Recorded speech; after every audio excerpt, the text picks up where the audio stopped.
और प्रदेश के जितने माफिया, गुंडा, भ्रष्टाचारी, दुराचारी सब के सब तो बीजेपी में शामिल हो गए।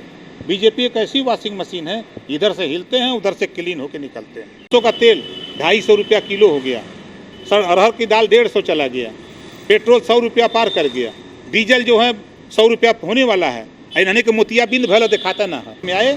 इनको सिर्फ हिंदू मुसलमान करना है, इनको वोट लेना है, मंदिर मस्जिद करना है, बस इनसे और जनता से मतलब नहीं।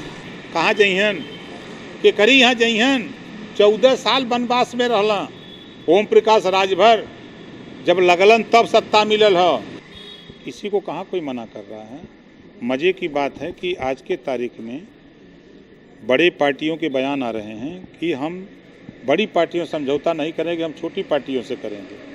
तो छोटी पार्टियों के पास अब वोट हो गया, बड़ी पार्टियों के पास कहाँ वोट है। सरकार बनाने और बिगाड़ने की भूमिका तो छोटी पार्टियों के पास है। तो अब हमारे मोर्चे में जो पार्टियां हैं वो वोट है ना, कुशवाहा का वोट, प्रजापति का वोट, पाल का वोट, चौहान का वोट, बिंद का वोट, कश्यप का वोट, राजभर का वोट, पटेल का वोट, आपके बंजारा का वोट, अर्कबंसी का वोट, धोबी, धरकार, पासी, खट्टी, खेला, कुलड़ा का वोट, ये तमाम वोट हमारे साथ खड़ा है। ओवैसी जिस तरह की बात कर रहे हैं क्या कहेंगे? ओवैसी जी कोई बात नहीं कर रहे हैं। ओवैसी जी मोर्चे में हैं, मोर्चे के साथ चुनाव लड़ेंगे ओवैसी जी। और सीटों का कोई झगड़ा नहीं है। अभी सीटों पे कोई बंटवारा भी, कोई बैठक भी नहीं हुई, कोई बात भी नहीं हुई है। वो उनका प्रदेश अध्यक्ष एक बयान दिया कि हम 100 सीट पर लड़ने की तैयारी कर रहे हैं। अब उसी को ये बता दिया गया कि उनको 100 सीट मिल गई। ऐसा कुछ नहीं है। जब हम लोगों की बैठकें नहीं हुई, कोई बात ही नहीं हुई, तो उस बयान को ही तुल दिया जा रहा है। तो इस तरह की बयानबाजी उनकी पार्टी के अध्यक्ष की तरफ से, प्रदेश अध्यक्ष की तरफ से, क्या नहीं लगता कि कुछ संशय पैदा करेगा गठबंधन में? नहीं, ऐसा कुछ नहीं। उनका बयान अगर उसको पढ़िए तो उन्होंने कहा कि हम 100 सीट पर अपनी तैयारी कर रहे हैं। तो तैयारी न कर रहे हैं, सीट तो बटी नहीं, तो संशय कहाँ से पैदा हो गया। अखिलेश यादव और समाजवादी पार्टी खेला बंगाल में खेला हुआ है, यूपी में भी तो खेला होगा। बीजेपी को जाना तय है। ये हम कह रहे हैं, बार बार कह रहा हूँ कि उत्तर प्रदेश से बीजेपी को बेदखल करके दिखाऊंगा। पंचायत चुनाव में जिस तरह से लोगों ने लोगों का किया, क्या कहेंगे? देखिए, लोकतंत्र की हत्या है। और चुनाव आयोग जो राज्य निर्वाचन आयोग है, यहाँ रिटर्निंग अफसर के बस यहाँ बैठ करके मंत्री पर्चे की जांच कर रहे हों तो क्या उनसे उम्मीद की जा सकती है। और प्रदेश के जितने माफिया, गुंडा, भ्रष्टाचारी, दुराचारी सब के सब तो बीजेपी में शामिल हो गए। बीजेपी एक ऐसी वॉशिंग मशीन है, इधर से हिलते हैं उधर से क्लीन होकर निकलते हैं। उसका नतीजा आपने देखा, गोरखपुर देखा, बलरामपुर देखा, श्रावस्ती देखा, बनारस देखा। जो भी ये 17 जीते हैं, ये इनके गुंडागर्दी का इतिहास है। ये गुंडागर्दी के बल पे जीते हैं। 1 साल के बाद सरकार बनाऊंगा, इनकी गुंडागर्दी के बने हुए जितने भी चेयरमैन होंगे इनको उलाट करके दिखाऊंगा। पेट्रोल और डीजल लगातार बढ़ रही है। देखिए, पेट्रोल और डीजल महंगाई के सवाल पे भारतीय जनता पार्टी को मोतियाबिंद हो गया। जब ये सत्ता से बाहर रहते हैं तो कचहरी पर बैठ के गैस सिलेंडर रख के प्याज का माला पहन के ये चिल्लाते हैं कि महंगाई बढ़ रही है।